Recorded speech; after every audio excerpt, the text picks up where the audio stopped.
Muito bom dia para você que está aqui ligadinho na TV Mar. Seja bem-vindo. Estamos começando agora mais um programa Bem Assim. E aqui hoje no programa nós vamos falar sobre um assunto muito importante. Reabilitação química e a importância do tratamento multidisciplinar para ela. Já já nós vamos conversar com um psicólogo sobre esse assunto. Também ainda hoje aqui vamos conhecer a Miss Plus Size alagoana, que vai representar o nosso estado no concurso brasileiro, no concurso nacional.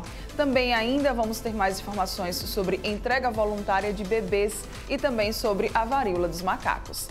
Muita coisa boa, como sempre, eu conto com você. Então não sai daí porque o Bem Assim está começando agora.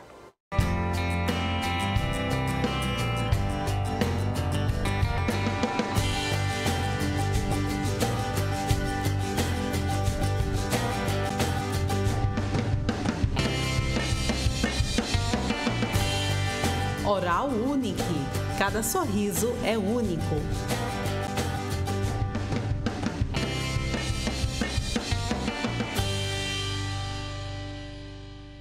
Bom dia mais uma vez para você que está aqui ligadinho na TV Mar, você que nos assiste aí pelo canal 525 da NET Claro, pelo portal gazetaweb.com ou ainda pelo nosso aplicativo da TV Mar. Sejam todos muito bem-vindos, obrigada pela sua companhia.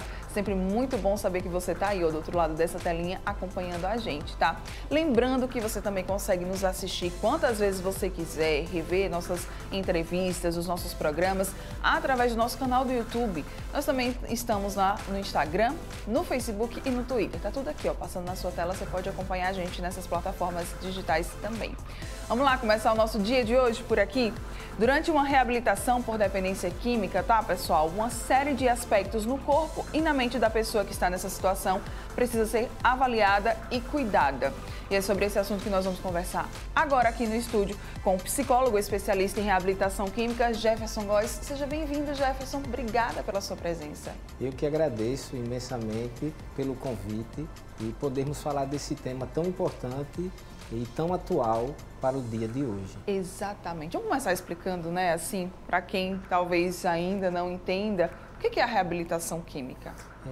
O processo da reabilitação, que ele tem uma conotação mais de tratamento terapêutico. Sim. Né? Então, quando a gente fala da reabilitação, é buscar meios, modos, formas individuais para que o dependente químico tenha um ajuste dentro de um plano terapêutico para que ele possa desenvolver mecanismos, sim, ações próprias, tá?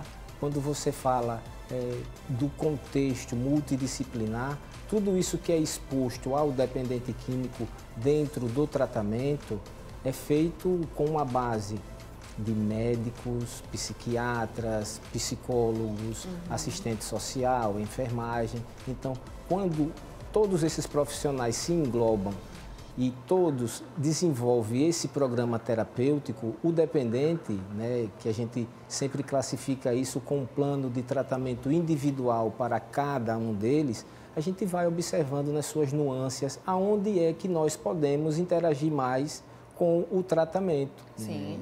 A dependência, ela interfere no ambiente físico, psíquico e social do sujeito, do dependente, fazendo com que haja inúmeras intervenções, né, sempre de pontos que não são associados a um bem-estar, né, a algo que seja saudável, pois o uso de qualquer tipo de substância que faça uma alteração comportamental ou psíquica de uma pessoa, ela traz um dano, né, que é um dano severo, que é um dano físico, que é um dano também dentro do ambiente aonde esse dependente se encontre. A dependência química, ela é considerada uma doença pela Organização Mundial de Saúde? Sim, sim. É até importante falar sobre isso, pois é um tabu quando se fala que o dependente é um doente. Na verdade, o dependente é uma pessoa que requer de cuidados, né, por ter uma patologia, por ter uma doença, por ter uma classificação no Código Internacional de Doenças. Então, isso requer muita atenção, sendo que a alteração que a dependência traz a um dependente faz com que ele negue inicialmente que seja uma pessoa que precise de cuidados específicos, como esse que é dado em clínicas de reabilitação. Então, ele vai sempre postergar, ele vai sempre se negar a dizer que precisa, porque, na verdade, a ação da droga é fazer com que ele se perpetue no uso, né? Então, esse sistema que a gente chama de mecanismo de recompensa ou um mecanismo de satisfação vai sempre dar esse combustível ou essa ação a esse dependente para que ele sempre permaneça fazendo uso da sua substância, seja ela lícita ou ilícita, mas não tem como mensurar. Mas ambas, né, de qualquer classificação que seja, sempre trará um dano físico ou um dano comportamental, social a esse dependente. Ok, aproveitando que você falou sobre o tabu, Jefferson, também eu acho que a gente poderia falar um pouquinho sobre preconceito. Sim. Porque são até coisas que andam juntas, né? Perfeito. Ah, isso é frescura, não, isso é coisa de quem não tem o que fazer, vai trabalhar, vai arrumar um lavado de roupa. Isso são algumas das coisas que, infelizmente, né, os dependentes, eles escutam bastante, né? Eu uso muito essa expressão do termo que o dependente é uma pessoa que traz um estigma. Ser estigmatizado nessa sociedade é sempre fazer um uniforme com a dependência química e a marginalização. Sim. É sempre fazer essa associação em que o dependente é sempre um marginal, que o dependente é sempre uma pessoa que vai furtar, que vai espancar, que vai agredir. E, na verdade, do ponto de vista clínico, o dependente é uma pessoa sensível, que requer de tratamento, de atenção e cuidado, porque ele não sabe lidar com aquilo que o altera. Então, ele é estigmatizado, ele tem e sofre esse preconceito, que não é um preconceito velado, mas é um preconceito por ser irreverente, por ter a sua veste diferente ou não, por ser tatuado ou não, mas ele sente-se dessa forma. E nós, eu vou falar agora um pouco daquilo que é o meu trabalho, né, na Clínica Árvore da Vida, nós recebemos pacientes assim, com inúmeras queixas e ações entre esse tipo de preconceito ou essa estigmatização na própria família, né? Então, a gente faz um trabalho inicial com a escuta da família para que a gente entenda até que ponto essa família consegue ser uma base de apoio saudável ou essa família precisa também ser acompanhada e ter um tratamento. Tá. Você falou que nem sempre os dependentes eles aceitam, né, que eles estão nessa situação. Então, como é que a gente, né, sociedade, família, amigos, a gente pode ajudar essas pessoas? De que forma é que a gente pode tentar conscientizá-las de que elas estão precisando de tratamento? Esse é um processo muito íntimo do dependente. Então, eu sempre trago algumas recomendações de que impor algo ao dependente é confrontá-lo. Programar algo sem ter com que haja uma consciência ou uma participação do dependente é sempre fazer com que ele seja anulado. Então, o dependente, por fazer uso, já é uma pessoa que tem uma grande dimensão de sofrimento, de dor, Sim. de ter uma integração entre suas emoções, entre medo, raiva. E isso, para ele, é sempre um estado de alerta. E quando ele nega o problema, uma das melhores abordagens, ou uma das melhores meios para que você possa ter um acesso a ele, é entender que ele precisa de ajuda. Trazer essa ajuda não é impor a ajuda, mas é você ampliar, é preparar um ambiente para que ele entenda que ele vai ser posto em tratamento, que ele vai se ausentar do ambiente de trabalho, do ambiente familiar, do ambiente social, pois as ações que esse dependente venha a fazer irá levá-lo a isso. Então, falar, expor, dialogar é a melhor forma. Muitas famílias sempre me questionam informando e até dizendo, mas eu já fiz muito isso, mas não dá certo, santo de casa não faz milagre. Então, a nossa profissão da psicologia, né, assim também como instituições, como clínicas, servem para que a gente possa ajudar essa família com essa tomada de atitude, que é esclarecer esse processo que a dependência é uma doença, que é trazer as informações com bases científicas, comportamentais, que essa pessoa vai precisar, né, ter um processo de intervenção e uma ausência do lar. Certo. E aí outro ponto também, né, que eu queria que a gente falasse agora é sobre esse tratamento multidisciplinar. Por que que ele é importante? Porque não só fazer acompanhamento psicológico, né, não só fazer acompanhamento ali com o psiquiatra, né, que vai estar dando o auxílio, né, em relação aos medicamentos. Por que fazer multi?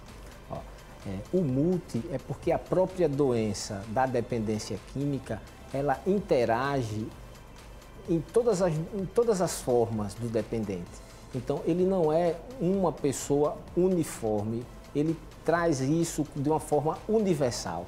Então, qualquer âmbito profissional ou técnico que consiga tocar, quando eu falo tocar é no senso comum de fazer com que ele entenda que ele precisa buscar meios próprios, meios com outros profissionais, para que ele possa entender que tem uma problemática, para que ele entenda que ele precisa cuidar mais dele e que ele precise identificar pontos, né, bem próprios e íntimos daquilo que o leva a fazer o uso, né? Esses pontos a gente chama de gatilhos emocionais, de proporções de uso de substâncias e de meios. Então, quando ele começa a acessar essas informações, isso pode vir tanto de um psicólogo dentro de um consultório, pode vir também de um grupo de apoio, pode vir também de uma reunião, né, com profissionais da assistência social,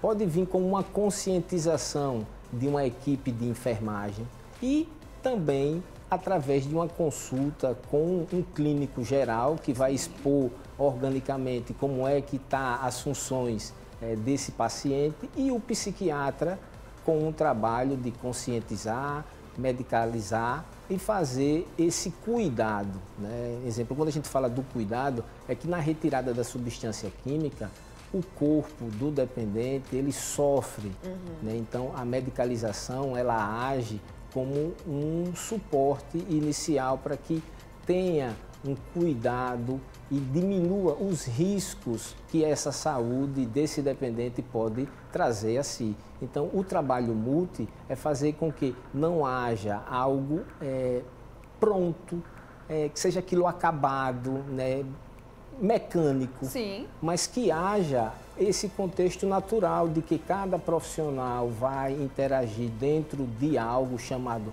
programa terapêutico. Isso é que é fundamental, é ter um programa terapêutico do tipo que o dependente que chega à clínica, né, ele passa um período de adaptação de 4 semanas, que dá em média de 30 dias. Nesse processo de adaptação, ele tem um contato restrito com seus familiares, com as pessoas mais próximas, para que ele possa estar inserido dentro do programa, possa estar inserido dentro daquele ambiente clínico, que é um ambiente saudável, mas é um ambiente onde existe pessoas que podem trazer muita igualdade a ele possa ter identificações ou não, para que ele possa começar a deixar de se responsabilizar pelos erros ou por tudo aquilo que ele causou aos familiares, né? Ou aquilo que ele deixou externamente da clínica como problemas, e ele comece a pensar em si.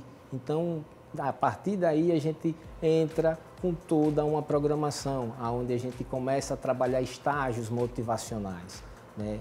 Dentro do programa de tratamento é usado também uma base terapêutica de algo do grupo de narcóticos anônimos e de alcoólicos anônimos, que são os 12 passos, né? Então, assim, essa metodologia ela é usada através não só de simulações de grupo, mas também na implementação semanal daquele paciente, fazendo com que haja uma leitura, né, para que haja também uma descrição, não de danos cognitivos, mas fazendo com que ele possa ter acesso novamente àquilo que cotidianamente ele tinha sem droga. Sim, e é legal você falar isso porque assim, a gente também precisa entender que cada um é cada um, né?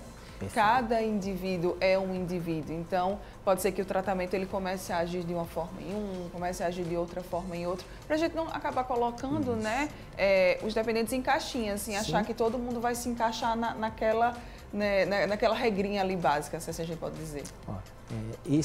Esse contexto agora ele é bem importante, pois a sociedade em si, pessoas que não tenham esse conhecimento da problemática da dependência, sempre usam falas desconexas, dizendo, está numa clínica, está num local de aprisionamento, está em uma clínica, está em um local que é totalmente recluso, é fechado.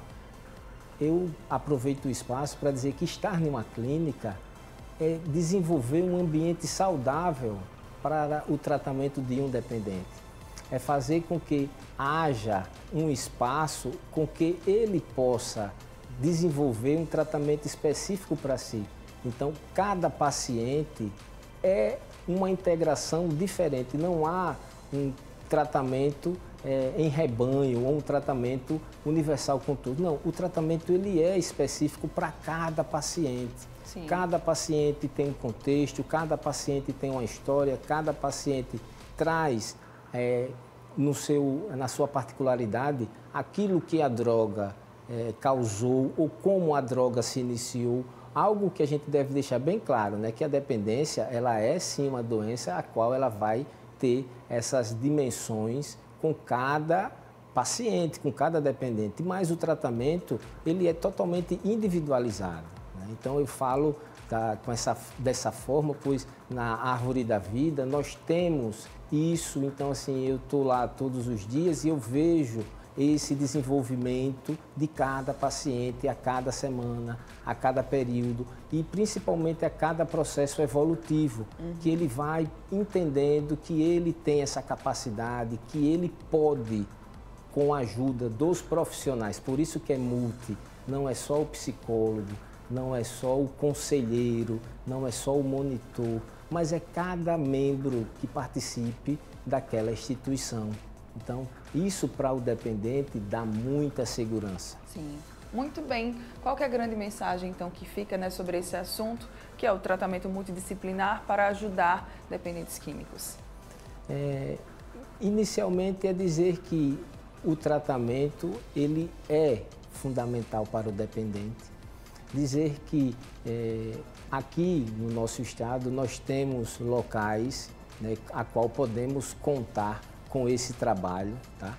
E também dizer que a família deve buscar, né, ajuda, né, de uma forma em grupo, de uma forma de um tratamento, de uma psicoterapia individual ou em família e, acima de tudo, buscar informações sobre locais, sobre ambientes, sempre fazer essa pesquisa para que eles próprios, família, né, possam estar seguros do que esteja por vir diante dessa dimensão da dependência, pois a dependência química, ela maltrata, a dependência química, ela não escolhe aonde vai bater a porta, né? Ela não mede padrões sociais, ela está na classe de todos os âmbitos, né? Eu não vou estar aqui classificando, mas a dependência química ela interage com todas as pessoas e nós devemos nos prevenir.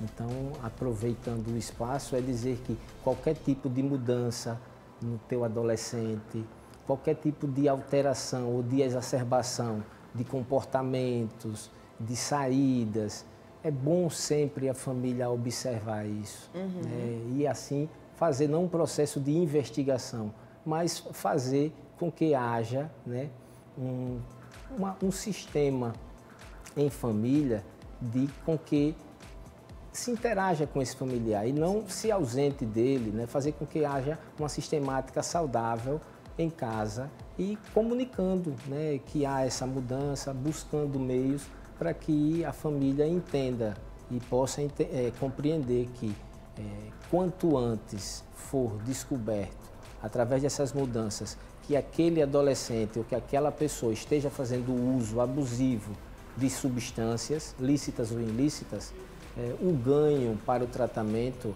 é bem mais evidente. Quem quiser mais informações, favor, deixe algum contato, rede social, fique à vontade aqui, ó, câmera com você. Eu vou deixar inicialmente um contato do ambiente onde eu trabalho, que é da Clínica Árvore da Vida. Você pode buscar nas redes sociais, Clínica Árvore da Vida, nas redes sociais, e também nas redes sociais você também pode encontrar o @psicólogo Jefferson Góes. Então tá lá no Instagram, nas redes sociais, e aí você pode entrar em contato e vou estar sempre à disposição para poder ajudar vocês. Muito obrigada, Jefferson, pela sua participação, pelas informações que você trouxe, por essa mensagem final. Então fica aí, tá? Para você que é pai, que é mãe, comece a observar, né, o seu adolescente. Caso você não faça isso, perceba as alterações no comportamento e, é claro, busque sempre a ajuda de um profissional para saber como é que você pode guiar da melhor forma nessa situação. Obrigada mais uma vez pela sua participação. Parabéns pelo seu trabalho. Eu que agradeço e estou à disposição sempre. Obrigada. Bom dia, até a próxima. Você que está aqui ligadinho com a gente, não vai sair daí, ainda tem coisa para rolar que não vem assim. Daqui a pouco nós estamos de volta.